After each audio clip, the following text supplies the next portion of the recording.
So welcome everyone to the Investment and Business Development Talk Series. I'm Lezo Putsure, your host for today. This series is focused around investment opportunities, the creative economy, about how businesses can scale, especially looking at the Nagaland context. So it's an initiative by the Edu Center School of Business, supported by IDAN and Netfee. So today I'm very, very excited to have some special guests with me sitting here. On my left, we have Imti, Sunab Longchar, who is also the founder of Ilandlo, a company that's really been working extremely hard to build a platform for people to sell online. As you know, they started when many of us were new to the internet, and today they are one of the leading names of e-commerce in the Northeast. And so, Imti, it's great to have you here. Looking forward to your discussion. Thank you. We also have with us Ikshay, from Assistant Director from the Department of Industry and Commerce. He's someone who's really worked with startups, just come back from Austria, done a couple of visits and seeing what the world is talking about. And so how can the government frame policies that can suit our young people, our entrepreneurs, give them policies and support that can take our businesses apart. So we're looking at export, import, what is the potential? And of course, finally, we have Vivito with us. He's changed the narrative of coffee across the world, just come back from Istanbul as well. The foreigners, the ones who've traveled, are sitting on that side. But with Nagaland Coffee, it's become a name. People are talking about this coffee. And so many of young people are interested in getting into coffee business. What are the policies in place for people, entrepreneurs like them? Do they have enough support systems as well? So maybe we'll start with you, Vivito. First of all, just tell us, you went to Istanbul. How was the experience? What do you think is the potential of coffee for exporting? It was a great experience. We got to taste a lot of coffees from Turkey. The thing with Turkey in coffee is they don't grow their own coffee. All of them are being exported, and you may be surprised that India ranks the second top exporter to Turkey, behind Brazil. So we were also surprised when we heard that. So when we went there as Coffees of Nagaland. So introducing coffees from the eastern part of India. Many people know Nagaland, but they don't know, many people know India, but they don't know Nagaland. So they were amazed that, in that remote area, in a small state, we were growing not just coffee, but quality coffee, which really could compete with other parts of, the world. And we had a lot of interactions, and also we had, it was an opening for us to export, opportunities to export, because what I heard from the roasters personally is they love coffees in India. And when we gave a sample testing, so when we gave them, they were really amazed that even in that small part of India, we were growing our own coffee and we were roasting it. So that really impacted us. We were really encouraged.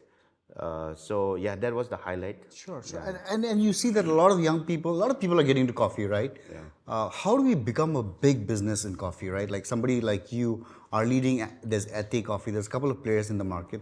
How do you start scaling to big countries across the world? Are we ready there? What is the ecosystem that's required for people like you? Yes, it all scales down to the production of the coffee, because see, even if the demand is there, if the supply is less, we cannot export the coffees. So what we can do is encourage the farmers to grow more. But of course, on the books, it's been mentioned that more than 10 lakh trees have been planted all across Nagaland. It's really encouraging to see that when we first started our company, it was just 4 districts that were growing coffee. So that was namely Mon, Wokha, Mokokchung, and Zinaboto. Now, if you go to every nook and corner in Nagaland, you will see people growing coffee. So now it's like, it has really improved, it has really grown, the coffee culture is growing, and I believe I would also thank my colleagues in the coffee industry for that, because me alone would have never done that. It would have never been possible. So yes, it is possible if the production is, if the production comes to its desired capacity to export, so all it needs is to encourage the farmers. Trainings, yes, trainings are there. There have been intense training from the Department of Land Resources as well. We also go to the farms, in-field training we do. So if that can be consistent, then definitely, not only in Turkey, but wherever coffee roasters come and ask for coffee, we are ready to supply. We can supply to all the Amazing. parts of the world. Yeah. So it's a green that we will continue to grow. Yes, yes. Amazing. That's amazing to hear. I'm going to go to Ikshay, and this conversation would never have happened like 10 years back. But now you look at the conversation. I mean, you're a young officer. You have entrepreneurs sitting on this desk. There's a lot of collaboration happening between the government, entrepreneurs, policies as well, right? We've also seen that you head with your department the startup. There's the buzz of startup that's happening. We are also an incubator. We get support from the department. What are some things that the department, the government is trying to really do to build this ecosystem for export, import, or just to strengthen the entrepreneurial ecosystem? Yeah, first of all, I would like to thank Lezo for giving me this opportunity. Yeah, if I have to talk about the policy of the government, I would straight away say that we don't have the policy on any imports and export till date. But yes, we have the state export promotion strategy, which has been formulated by the Department of Industries and Commerce with the help of, Indian Institute of Foreign Trade. And this strategy has been formulated way back in 2018. And it is formulated to help and support the entrepreneurs who are into export business from the state. And this strategy is not only about getting the information of the exportable products from the state, but it also suggests the objective that can be laid for the people, and also analyze the export prospect, and also the suggest the strategy for enhancement of export businesses in the state. And that strategy will also help the entrepreneurs to explore more opportunity with first-hand information, which will include information about government departments and government agencies like horticulture and agri department, and the products like ginger, turmerics, and also banana, kiwi, and pineapples. And also we have information regarding coffee from the land resource departments, and also from the industries and commerce department we have so many information about textiles, handlooms, and also about food processing items. And lastly, we have information in the strategy about tourism, where we are selling our services to abroad, especially in the field of medical and health centers. So we don't have a specific policy, but I believe that this strategy is good enough before we come up with the export and import policies to help the entrepreneurs. That's great. That's awesome. And as we sit and discuss this, there's a big conference happening in Delhi. It's the Northeast Bharat, where the prime ministers come in, Ambani's talking, Adani's talking. There's so much investment that's coming. I mean, this is the place to be if you are an entrepreneur, without a doubt, right? Investment, capital investment. 98% of our borders are all international. There's markets available. When there's so much investment that is being talked, and especially with your advisor, you have a great leadership team that is going to Delhi, that is talking, the Unity Malls coming up, right? What are the other things that the government must be ready to do so that we take advantage of this opportunity? If I have to speak about this support, let me go back to the events that happened recently in the month of April. We took 3 of our startups to Startup Mahakumbh, And we also, encourage them to participate in like open sessions, pitching sessions, and also networking sessions. So, the government is not just sitting idle. We are trying to, promote and help and support the entrepreneurs to the larger stage, larger platform. And as far as the support of entrepreneurs is concerned, I should say that if we think about the exporters, especially exporters uh, from Nagaland, we are at the very nascent stage. We still have to understand what are the export challenges and issues, and what are the export operations that is required to do, or help the exporters or entrepreneurs to go abroad. So we have been trying to give awareness as per the requirement by the entrepreneurs, or maybe the people as a whole. So the department, on behalf of the exporters, we have been trying to organize so many events, especially like awareness on export to all the districts, to the subdivisions, and also from the directorate level also we have given so much of awareness program on exports. Plus we have been organizing like export summit, buyer seller meets, where we have invited international delegations also. And also, we have given platforms to our local entrepreneurs to showcase their product in the Hornbill Festival, that was in the pavilion, bamboo pavilion at Naga Heritage Village. So these are the small things that we have been trying to, provide to the entrepreneurs to support them to, promote the products. Awesome. Yes. Great. So very interesting. So if you're an entrepreneur, if you're someone from the department, if you're a policymaker, someone from academics, it's important to understand what the conversation's happening, right? Because many of us are in our silos. We don't understand what's happening. Is there a policy in place? So very, very important that these talk series will give you a fresh idea of what are the opportunities, how proactive is the government, what are entrepreneurs doing, right? And so we really, encourage you to follow these conversations. Very, very important. Imti, I'm going to go back to you. I know I love your story of when you started, you went to ask for a loan and you said, where's the shop? And you said, it's on the cloud. And the bank managers, where's the cloud? I can't see the cloud. And I love the story. And, it's been a long story where you've really grown now. Is there a demand for local products outside Nagaland? Honestly, I think there is a lot.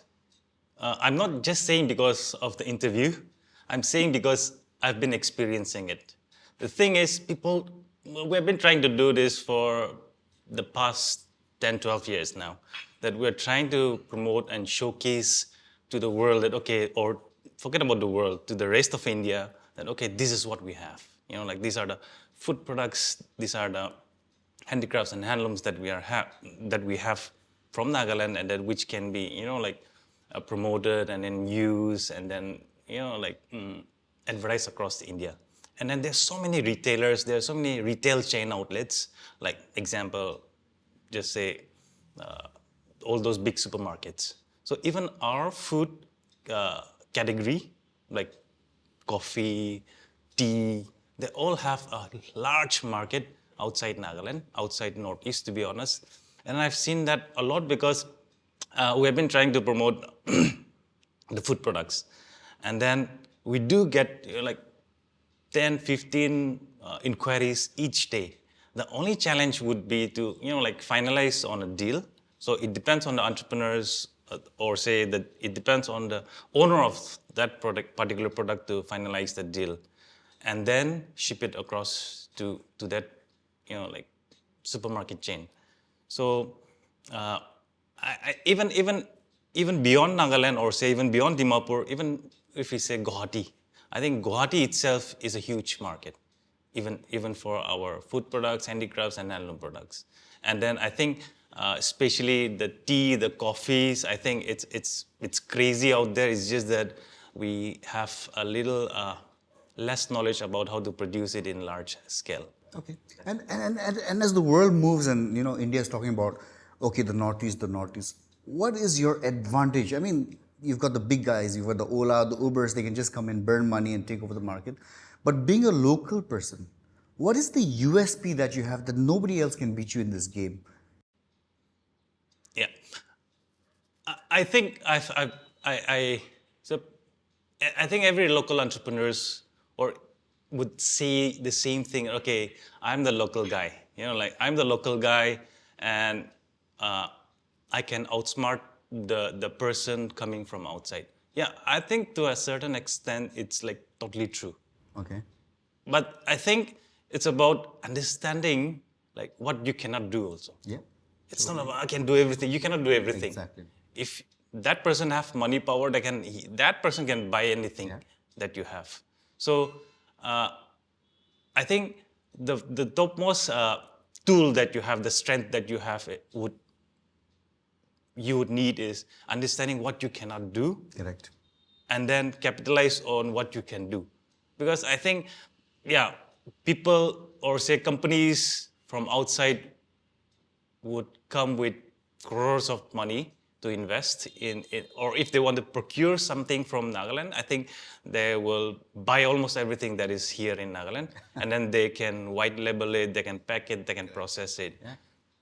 So it's about, I think, really understanding the people, of course. Like, as I said earlier, being a local is very important because you understand the people, you understand how the community works, how the local government works, how the system works here in Nagaland. But beyond that, I think to understand what you cannot do is also very important. I think that's a great point. Many of us, we just talk about what we can do, but what we can't do is so important. I think collaboration, getting together, partnerships are the key for everyone to grow. I mean, if you look at the biggest companies, whether it's Google, Facebook, or they've always had investors and smarter people than them. I'm going to go to Vivito, back to you, and look at coffee now, right? What are the fusions that the world is asking? Like, we're just drinking coffee, be it hot coffee or cold coffee, right? But as you build your product, what is the innovation that you're bringing to your product that can suit and export to the world? Just some ideas. What have you been thinking? What are some new stuff that you're doing? Who are you talking to? Potential partners? What do you have plans for Nagaland Coffee? Yeah. So if you ask me about the product, right now we're coming up. Actually, we struggled that initially when we first introduced this filter coffee, because here, being a tea dominant state, people, when we say coffee, it was just instant coffee. And when we introduced this filter coffee, people didn't know how to brew it. They drank it and said like, your coffee is really horrible, like how do you brew, kind of thing. So like we were really trying to, it's been 5-6 years we have been trying to do an R&D on that, and then we finally came up with a product which is called an easy brew. So what that happens is, you don't need any equipment, you just need a hot water from a kettle. And so what happens is, it's more or less like a tea bag. So what happens is, you open that pouch, and then you place it on the cup, and then you pour water, and steep it for 3 to 4 minutes, take it out and drink it. So you will have the same flavor as how you drink with a coffee instruments, like a manual brew instrument. So that's one of the turning point we have. And for export, it would be green coffee, because roasted coffee, it's usually when roasters, they ask for, because it is the roasters, especially outside India, that ask for coffee. So when roasters ask coffee, it's not roasted, because they need their own roast profile. So when they get the green beans, they roast it on their own profile, and then they sell it. So what they need is the green coffee. So what we do is, we're doing initially we were doing a two traditional process, which is called the wash process and natural process. So that's the traditional process. So now what we are planning, what we have come up with is, it's called a dual fermentation process. Actually, that is the process that won the gold in Aurora test challenge in which was held in South Africa. So that it's a very complicated process, but we're trying to implement that. And if also we need for export we need a huge number of lots of coffee. So if that can be achieved, then that export would be a turning point, because that process is very unique. It's more like an anaerobic process. Anaerobic means fermentation without the presence of oxygen. So we do it in two places, one in Kohima and one in Dimapur. So we're basically fermenting with two different climate and two different altitudes. So that two different altitude and climate gives a very distinct flavor, a complex flavor from a normal flavor that we usually get. So we're trying to achieve that. So yeah, that's the highlight. I would say that's awesome. That's awesome. Yeah. And which countries are you currently selling to? We were exporting it to South Africa, Bahrain, Dubai, some part of Southeast Asia, and few parts in Germany and Italy. But right now, because of the production, it's been stopped. The production, and especially the COVID. When the COVID hit, it really hit bad, and then the production just went down. And now the new farms, the new trees have been planted. Like I said, 10 lakh trees have already been planted. So hopefully in the years to come, if the production is really good, we want to, restart our export. Yeah, I think the beginning is always the most hardest, right? You've already gone into these countries. For Nagaland to become an export-centric, for especially say around coffee, what is needed in the next 5, 6, 7 years? See, that has to do with the ground level. So that means from planting the seed, because coffee is I keep telling this to all the people that I talk with. It's a chain reaction. You can't say that you have a master roaster, or your barista is he's the top barista in the country. So even if you give me bad coffee, he'll turn it into a good one. That's not true. From the planting to the plucking, harvesting, processing, roasting, and brewing, it has to align. So if we really need good quality coffee, then it has to start from the plantation, and that means the growers has to really take care, because processing we will take care of that. So we know how to handle it. But if the harvest is not done properly, then we have it hits us hard. So in order to increase the quality, not the quantity. Quantity is there, but quality, to enhance the quality, the growers really need to work hard in the ground level, especially the harvesting, the planting of that. So in that category, like I said, the Department of Land Resources have been really pushing forward, giving them free trainings in field and also in the office. So coffee specialists from Coffee Board of India, they're coming, and in the same time we go as well. The farmers come, we interact. What are the challenges? What are the improvements that they need? So not only me, but like I said, also my coffee colleagues in their own ways. So I'm like more than 100% confident that our coffee can compete. I've been telling my fellow colleagues also that we can compete, because even in Turkey they were amazed when they drink our coffee. Like, wow, it's like Yeah. I took some of your coffee to Bangladesh last time, and they were like amazed with the taste of it. So, let's go back to the buyer-seller market that you were saying that government does this. I know there are a lot of expos that you encourage our young entrepreneurs to come as well. How does one get into that first stall in that buyer-seller market if I'm a young entrepreneur? Why do we need professors from universities to come and attend to understand this? Because especially people who are teaching business, people who are talking policies, right? What happens in these markets? Who's coming in? Who's talking? What's the conversation that's happening there? Yeah, so first of all, let me talk about the buyer-seller meet.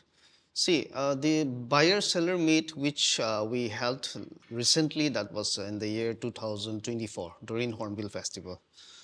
It was organized by the RAM team and also in collaboration with the commerce branch from under the same department.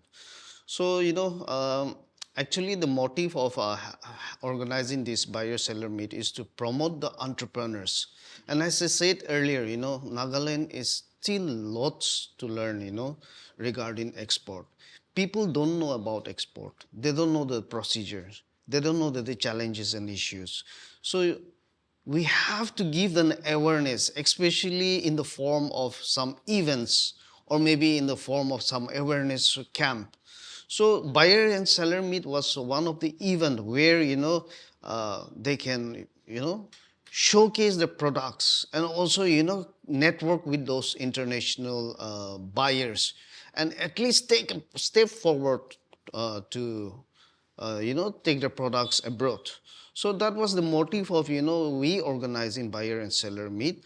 And plus, regarding the platform that we have been giving to the entrepreneurs in the recent days or maybe in the last few years, we just want our people to, understand what export is all about. We cannot just ask the people to do export directly without, showcasing their product in the local market or in the domestic market. So this is the entry point where, an entrepreneur can get an opportunity to at least know how the products are. You cannot just tell somebody to send your product to the international market without having a demand in the local market. So that platform was also a type of, experiment, yeah, where, we can allow our people to, showcase the products. So there are some entrepreneurs who, with the support of department, is moving. There are some who, without the support, are trying on their own as well. Are there some success stories of people who are exporting right now without or with the intervention of the government? I don't know. See, to be very honest, I cannot say that it's a success story, or maybe we are not. I cannot just say that we are supporting the entrepreneurs in a very specific way, but by giving those awareness programs, or maybe like conducting, organizing, workshops and events, I think I should consider that as a success story because, as I said earlier, there are lots to learn for our people about how to do export. And unless and until the department, do something and, let the people know about export, our people won't go, or maybe they cannot take a step forward. So I believe organizing such kind of event may also be considered as a success story from our department because as far as export is concerned, we are still at the nascent stage.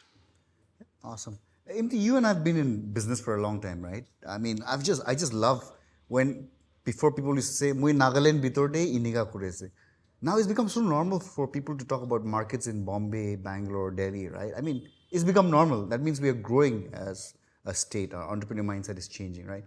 You currently have how many business people on your platform? About We have about 500-ish. 500, right? Yeah. And there'll be different varieties of people. Yeah. There must be some top people who understand the game. Yeah. What makes them different from the rest of the entrepreneurs? I think most of the time it's to go it very practically. I think most of the time it's the packaging, and I think what's there inside. I think because people would not order it again if after looking at the product and then they tasted the product and they didn't like the product itself. But I think if I go back around 8 years now, when we first started, it was quite funny because there was no product in the market which had good quality packaging. Earlier there was none. I mean, I think one of the best packaging we honestly see here is their coffee, Nagaland Coffee, Ete Coffee. I think I heard Ete Coffee spend a lot of money in, like in packaging. So I think uh, people are, I think our entrepreneurs are like very serious about it.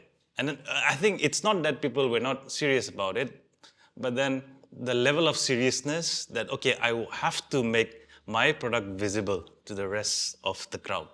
I think that's really picking up. And then that's what I've seen.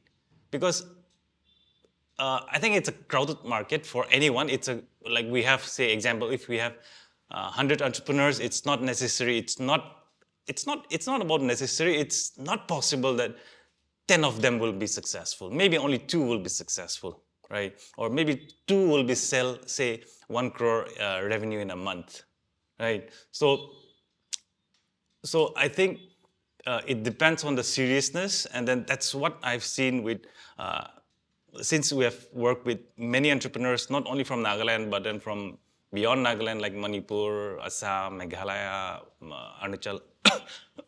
What we have seen is there, like some people are like seriously serious about their packaging, their quality of the product. They don't compromise on that. If there's a small mistake or if there's a small glitch in their product, they would like return it back. They would ask for a return.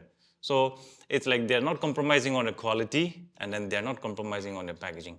So I think that's one good quality. And yeah, as said earlier, then most of the good, I won't say good, but then I think promising entrepreneurs, they don't shy away from collaborating. They don't shy, because I think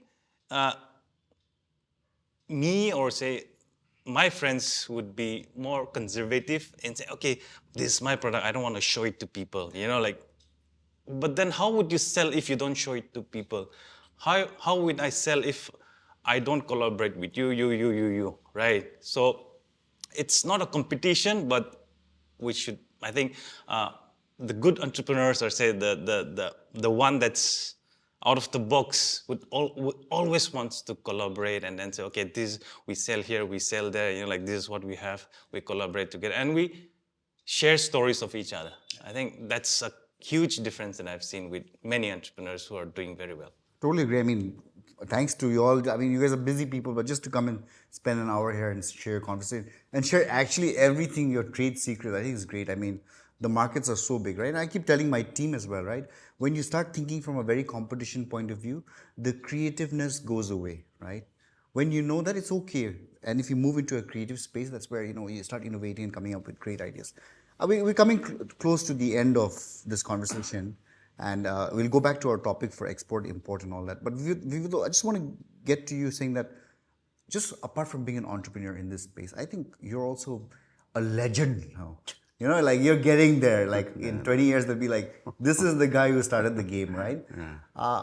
What is the vision for you, for policymakers? How do we strengthen this? So what has taken Vivito 10 years, maybe tomorrow a young person can achieve it in 3 years.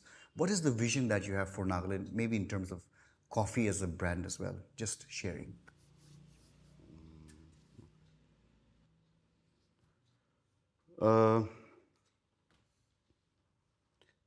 I would say, I don't know, maybe this might sound very silly for some, but for me, that has been my, I would say, my turning point, in my business journey. That would be consistency. Without consistency, no matter how much resources, how much capital, how many manpower you have, if you don't have consistency, your product or your business will slowly go down. That I have seen it. I have 2 cafes in Nagaland, one in Koima, Dimapur in Koima. I have been supplying coffees to over 40 cafes all around India. I have 5 to 6 retail who takes our coffee monthly. So if my coffee was not consistent, I wouldn't have reached that far. And it's growing. The coffee You know, I'm not trying to compare this with anyone, but it's really encouraging to see that when your customers, they say they want to, I mean, not customers, but people, they want to try your coffee for the first time and they're sample trying it and they prefer your coffee because, you know, it's good and, you know, it's the same that they drink somewhere, you know, that's consistency. So I want to encourage young people that if you are consistent, no matter how small it is, your product will slowly rise and eventually people will know. Because you don't want your clients, your customers to say, last time khan isna no do coffee do last time cafe da hailiwi, you know, this last time man bal thaisle this time ki usina. So slowly, if that continues, then you're losing your clients. And you know, our professor used to say, I mean, it may be true, I mean, it's like partially true, I would say. I mean, in my university, customers are king. No matter what, they're always right. Of course, not all the time 100%, but you know, when you make them happy, because it's because of them that you're achieving where you are right now. So if you are consistent in what you do, of course you need to be innovative, you need to be experienced, but that consistency, even if you don't have those two, that consistency thing, it may not be just coffee, it can be tea, it can be some other food products, because that too I don't know about that, but if you're consistent, then especially in the food and beverage department, things will really work out. So I would say, you know, for me, it took me 10 years to realize that consistency was number one in my, you know, checklist for growth. So maybe this the young entrepreneurs right now who are starting can implement that, and who knows, maybe I mean, the time that I took to achieve, to reach where I am right now, some of you may do it in within 2 to 3 years. So that would be my advice. Okay, that's great. I mean, that's so important, consistency, right? That's where the game lies. So, you know, I really enjoy talking to you, not because you're from the government, but I think you're somebody who really is reasonable, understands the language of young people, entrepreneurs. Hopefully, you'll also be a legend as a department joint director one day. But what is your, like, what do you want to do in the next 10 years to build this ecosystem, especially for export to happen? And as you know that there are a lot of young people who are exporting now, what is the vision as an officer from the government that you want to really put in place? See, after I joined the commerce branch, which looks after export, there's a drastic change, not because I joined, but because the whole team changed and also the leadership changed. So the first and foremost step that drastic change that we took was, you know, train the officers from the district, especially in the field of export. We have attended and participated a training session for 3 days in IIFT, where we were, you know, trained on how to promote export in our state. So all the general managers from all the districts where we have the district industry centers, we attended the training and we learned a lot about, you know, how to help the entrepreneurs who are interested in export. That is the first step that we have taken, and I believe that, you know, after that training, maybe there could be some changes in every districts, because me being in Kohima, I cannot just penetrate to the other districts. And it's very important for one officer from any department to, you know about export. Then only we can help the people who are interested in export. Secondly, I just wanted to highlight about the 3 border trade centers, which is located in Longwa, Avangku, and also in Pangsha, which is in Noklak district. So, Toinsang district. So we have 3 border trade centers, and what I want to focus there is maybe we should also have an exchange of, trade association meeting and also exchange of, traders to know more about the products and the market from Myanmar side and from the India side, especially Nagaland side. Unless and until we understand the products and the markets of Myanmar side, and the Myanmar people understand the product and market of our people from India, we cannot do trade in the border trade center. So we have the infrastructure. The government is trying to promote the export activities through the border trade centers, but unless and until we connect and network with each other, I don't think the export will grow. And yes, we have so many exporters from our state, but we need to identify them, and we need to let them give some sessions to the people who are interested in doing export also. So those things are all in the pipeline. We will be having lots of events and workshops. We will be inviting, as I said earlier, we have already invited people from APEDA, DGFT, Spices Board, and some experienced exporters from the state as well as from the other parts of the country. But still, we are thinking of having more events and workshops so that we can promote our local exporters who are still struggling to penetrate to the other parts of the country. Let's go to you, right? Now you have enough data to say that, okay, I always say that the guy who keeps all the data is someone who will launch their own brand, and I think you've launched your own brand with similar stuff. But what are some top few products you think that we are ready to export, and what is missing in that value system that you want, whether it's the finance people, whether you want policy makers to come in, whether, I don't know, whoever.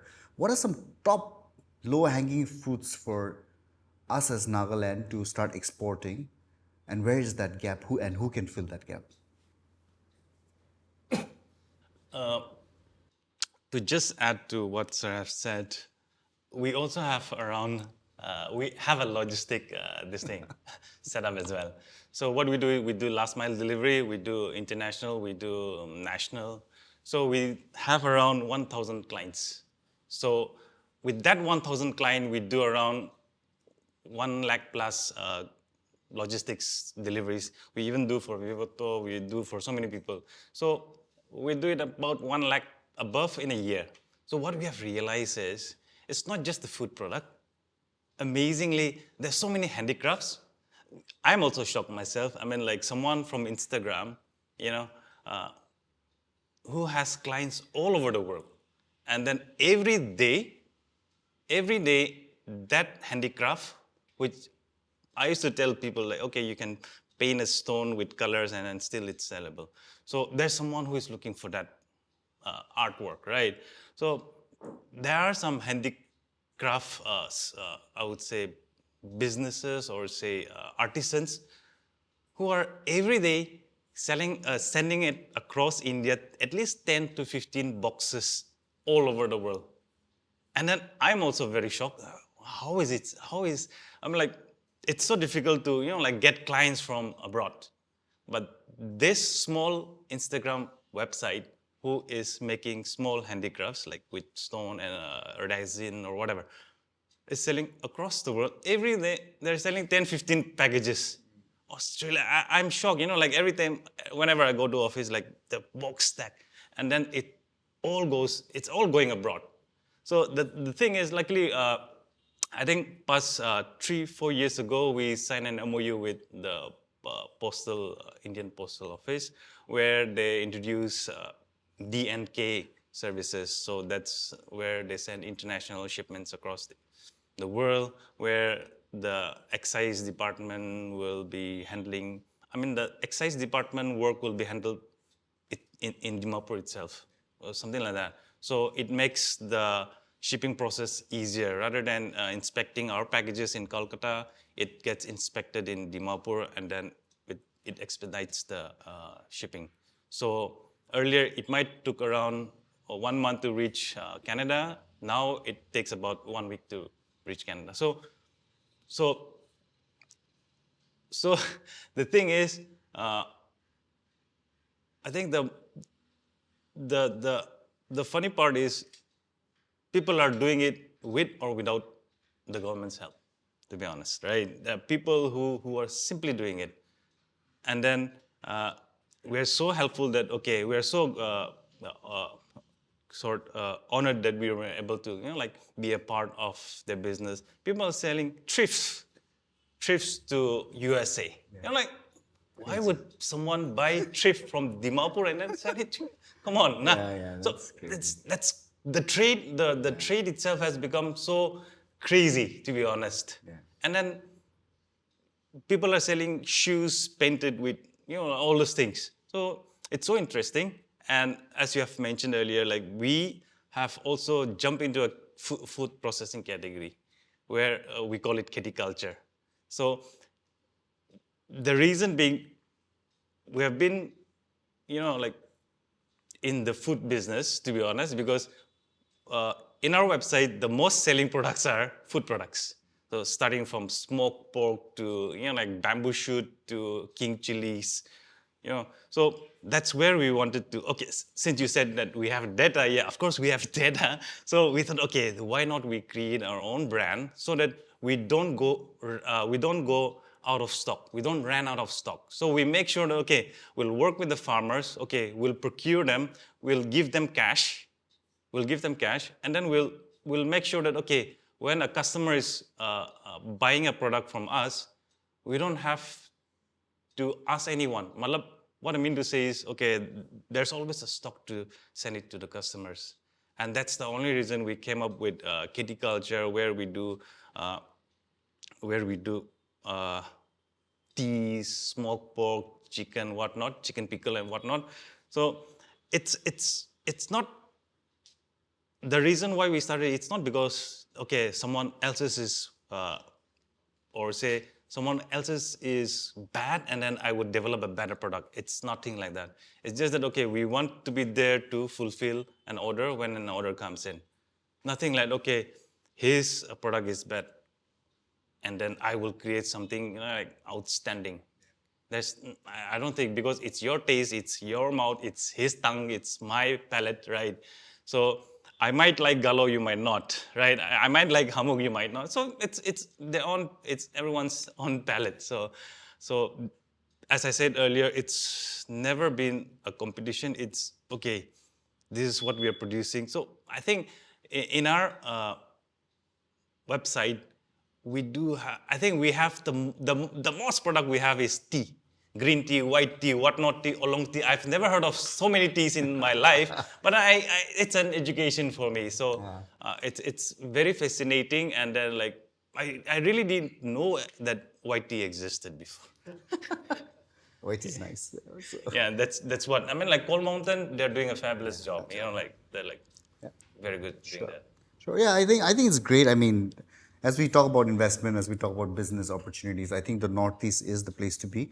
And if you're listening to this conversation, if whether you're from government, you're an entrepreneur, an investor, you have tons of money, you want to invest in young entrepreneurs, or you're somebody, a part of the ecosystem, a logistics company, I think we've got the right people on the discussion. So Vivek, let's go back to asking you, if there's some young entrepreneur who wants to get in the field of coffee, what is the advice you have for them?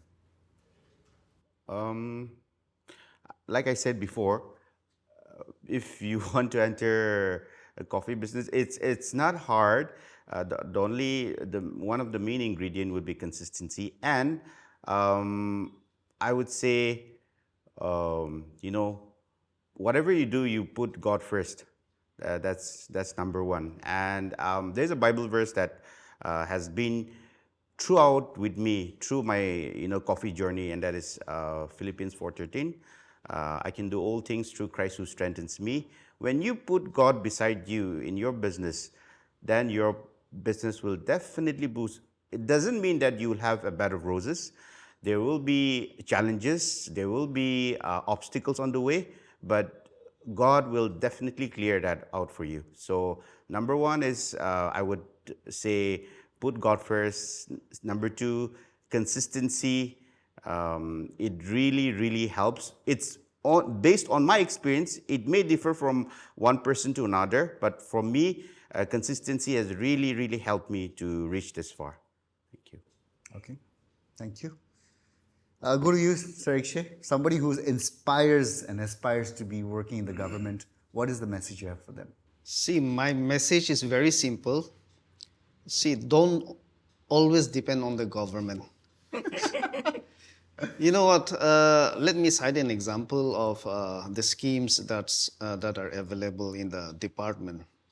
See, we have an Unati scheme, which we have been talking for some few months. And most of the entrepreneurs, they feel like, they want to get the money first and do the business later. However, the scheme says you have to do the business first and get the money from the government later. So, see, when the government clearly says that you have to invest first, there are so many people, drawing back, and they are not taking any step forward. So, in the mentality of our Naga people, they depend on the government a lot. I'm not saying everyone, but maximum of us. So my message is very simple. Don't depend only on the government. Do with whatever you have with full commitment, determination, and at least, when you reach to a certain level, you teach to your next generation that the hardship that you have faced. Simple. Okay. Do you want me to ask you the same question or another question? Because I know you do this too often, let's say. Okay, so let me change the question. Okay, I'll ask you this question because I know that he speaks everywhere and he's motivating people. Let me ask you this question. You're an entrepreneur who's really trying to make it. What message do you have for people who have money to start investing in young people? We need investors. What is the message you have?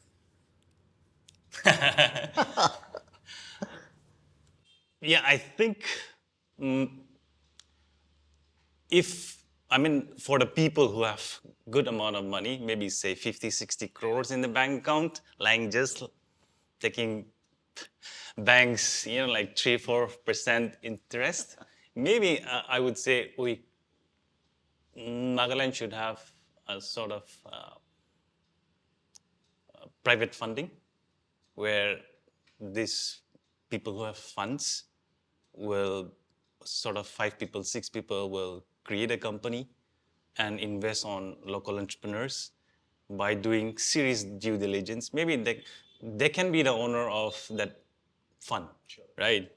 But they can hire chartered accountants and lawyers from anywhere they want who do a perfect due diligence for every company that they are going to invest. And then invest not only on the company, but also on that entrepreneur. I think that is what we needed here because, of course, we have seen so many, I don't know, is it the right thing to say or not, but we have seen so many big stores, so many big brands, I would say, who coming to Nagaland, brought by some good rich people, but then it does not last for 3 years. It does not last for 2 years. It shuts down. And then that's a huge amount of money. I mean, that's like bringing a brand from, say, a well-established brand from international or national level. Easily, I think it's about 5 CR, right? What if that 5 CR could be, fragmented and then invest maybe 50 CR to him, 50 lakhs to him, 50 lakhs to me, 50 lakhs to him. I think that would bring more value, that would bring more profit to that person. And then I think it would be risk-proof rather than just investing on a brand, a national or international brand and trying to work on it because ultimately everyone is trying to sell something. Oh, that's powerful. I mean, just amazing. Like, I get your point, right? So many shops, franchises that come in, the investors put in 4 or 5 crores and it just closes after 3 years. I mean, imagine you put 1/10 of it and put it into a local entrepreneur who you believe in with strong due diligence, compliance, the CA, the lawyers, and you build that brand. I mean, when you go to your funeral, you'll be like, at least I did this stuff while I was alive. And I'm really reaching out to investors as well, that people, if you want to invest in your own people, this is the opportunity. I mean, this is a conversation that we can continue, right, to build an investment fund and a private equity fund as well. So I think that's fantastic. And guys, I mean, I'm like leaving on a high. So thank you very much for today. Vivito, thank you so much. Nagaland Coffee is just killing it. 40 outlets and 2 retail outlets for yourself. I mean, he's the guy to connect with for coffee. Akshay sir, thank you so much for your time. I know the department is really pushing hard the Unnati scheme. There are a lot of programs that you all are doing. There's a young set of officers led by a very good, leadership team as well. So we appreciate the industry department. MT, I know it's a hard job what you're doing, but I mean, you've really created so many jobs and employment for so many people. So it's a hard struggle, but we are with you and we want to appreciate you. And as we end this talk series today, I want to thank Aidan as well. For the opportunity. I want to thank Netfee as well for investing and just, I mean, this ecosystem is growing, and I'm pretty excited as an incubator working with startups and businesses that the Northeast is the place to be right now. And when we have people like you sitting in this desk, we know that we're in the right place. So thank you very much, and we'll see you soon again. Thank you.